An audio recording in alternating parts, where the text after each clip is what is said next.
Laporan keuangan. Dengar kata itu aja mungkin udah bikin sebagian dari kita agak ngantuk ya. Kumpulan angka yang rumit, bikin pusing. Tapi, coba deh kita lihat dari sudut pandang yang beda. Anggap aja ini sebuah TKP, tempat kejadian perkara. Tiap angka itu petunjuk, dan di baliknya ada cerita yang seru banget buat diungkap. Siap jadi detektif keuangan bareng saya hari ini?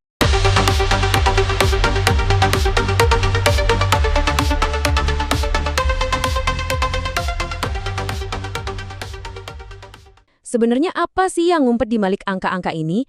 Ini tuh lebih dari sekedar untung atau rugi loh. Laporan keuangan itu nyimpan rahasia soal kekuatan perusahaan, kelemahannya, dan bahkan nilai terpendam yang gak kelihatan. Dan hari ini kita punya satu kasus yang luar biasa menarik untuk kita bedah bersama. Oke, kenalan dulu sama subjek investigasi kita, PT Intilan Development atau kode sahamnya DILD. Ini salah satu pemain besar di industri properti Indonesia. Nah, senjata kita buat investigasi cuma satu, laporan keuangan mereka di kuartal ketiga 2025. Percaya deh, semua petunjuk yang kita butuhin ada di sini. Nah, sama kayak detektif yang baru datang ke TKP, langkah pertama kita adalah kita ukur dulu segede apa TKP ini. Kita mulai dari 3 pilar utamanya. Aset, ini semua yang mereka punya. Utang, ini semua yang mereka pinjam. Dan ekuitas. Nah, ini bagian yang jadi hak milik pemegang saham. Yuk kita lihat segede apa sih DILT ini? Petunjuk pertama, total aset. Wih, lihat angkanya. DILT ini punya kekayaan senilai 13,5 triliun. Coba bayangin, ini tuh nilai dari semua yang mereka punya. Mulai dari duit di bank, tanah kosong yang luasnya minta ampun, sampai gedung-gedung pencakar langit. Skalanya gede banget. Sekarang kita intip sisi seberangnya, utang. Total kewajiban atau utang DILD itu ada di angka 6,7 triliun rupiah. Ini adalah semua pinjaman yang harus mereka balikin, entah itu ke bank atau ke mitra bisnis lainnya. Terus, sisanya buat siapa? Nah, ini dia. Ekuitas, atau bisa dibilang nilai bersih buat para pemegang saham, itu sebesar 6,8 triliun. Yang menarik di sini apa? Coba perhatiin, dari total aset 13,5 triliun, ternyata hampir setengahnya itu dari utang dan setengahnya lagi dari modal sendiri. Wah, seimbang banget ya. Coba ingat-ingat poin ini, soalnya ini bakal jadi penting nanti. Oke, kita udah tahu segede apa perusahaannya. Sekarang pertanyaan selanjutnya, kinerjanya gimana? Nah, disinilah investigasi kita nemuin satu kejutan besar. Ada sesuatu yang beda banget antara tahun ini sama tahun lalu. Coba lihat ini baik-baik. Di kuartal 3 2024, DILD itu untung bersih 285 miliar. Setahun kemudian, di periode yang sama, cuma 18 miliar. Ini bukan sekedar turun loh ya, ini tuh terjun bebas, lebih dari 90% labanya nguap gitu aja dalam setahun. Gila kan? Dan dampaknya, ya langsung kerasa buat para investor. Laba per lembar saham mereka anjlok dari Rp27,51 jadi cuma Rp1,76.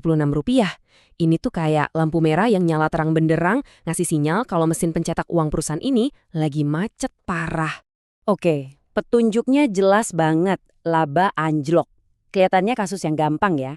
Wah, DILT lagi ada masalah nih. Eits, tapi tunggu dulu. Detektif yang hebat gak pernah berhenti cuma di satu petunjuk. Kayaknya ada sesuatu yang belum kita lihat. Yuk kita gali lebih dalam lagi. Sekarang kita kembali ke TKP awal, laporan raca, khususnya di sisi aset. Ingat ya, laporan laba rugi itu cuma cerita selama 9 bulan terakhir. Tapi neraca itu nyimpen cerita nilai yang udah dibangun bertahun-tahun. Disinilah harta karunnya mungkin banget tersembunyi. Dan bingo! Ini dia petunjuk krusialnya. Lihat deh komposisi aset jangka panjang DILD. Hampir 80%-nya atau sekitar 7,7 triliun rupiah itu isinya properti semua.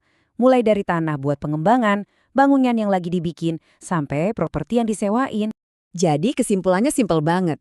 Intilan itu pada dasarnya adalah juragan tanah.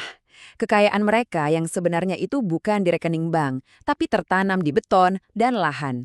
Nah, pemahaman ini adalah kunci buat mecahin misteri terbesar di kasus ini. Dan sekarang, kita sampai di puncaknya.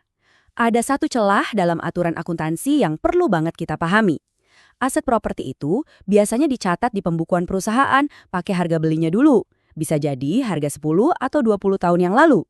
Pertanyaannya, berapa sih nilai properti itu kalau dijual sekarang? Dan, jeng-jeng, ini dia jawabannya. Di buku akuntansi DILD, properti investasi mereka itu nilainya cuma tercatat 1,6 triliun.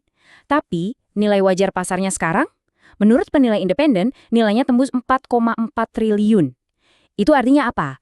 Ada nilai tersembunyi sebesar 2,8 triliun yang nggak kelihatan di neraca utama mereka. Beneran kayak nemu peti harta karun di bawah tanah. Dan ini bukan asumsi liar loh ya, ini fakta. Tertulis hitam di atas putih di catatan laporan keuangan mereka, berdasarkan penilaian dari pihak independen. Ini bukti yang nggak bisa dibantah, kalau nilai asli di LD itu jauh lebih tinggi dari yang kelihatan di permukaan. Inilah definisi klasik dari sebuah perusahaan yang berpotensi undervalued atau dihargai terlalu murah. Oke, para detektif, sekarang waktunya kita kumpulin semua bukti di atas meja. Investigasi kita ini udah mengungkap dua sisi cerita yang beda banget, kayak siang dan malam, tentang PT Intiland Development. Di satu sisi, kita ngelihat kinerja laba 2025 yang lagi jelek banget, ini jelas lampu merah. Tapi di sisi lain, kita justru nemuin harta karun tersembunyi, aset properti yang nilainya jauh lebih jumbo dari yang tertulis di buku. Ini dilema klasik banget, perusahaan kaya aset tapi lagi miskin laba. Jadi, kasus kita hari ini berakhir dengan sebuah pertanyaan buat Anda semua. Gimana cara Anda menilai perusahaan ini? Apakah berdasarkan laba jangka pendeknya yang lagi goyang, atau berdasarkan kekayaan asetnya yang kokoh dan sangat mungkin salah harga di pasar? Nggak ada jawaban yang gampang, dan ya, disitulah letak keindahan dari analisis keuangan. Laporan keuangan itu bukan sekedar angka, ia adalah sebuah novel misteri, dan hari ini kita sudah membaca beberapa bab terpenting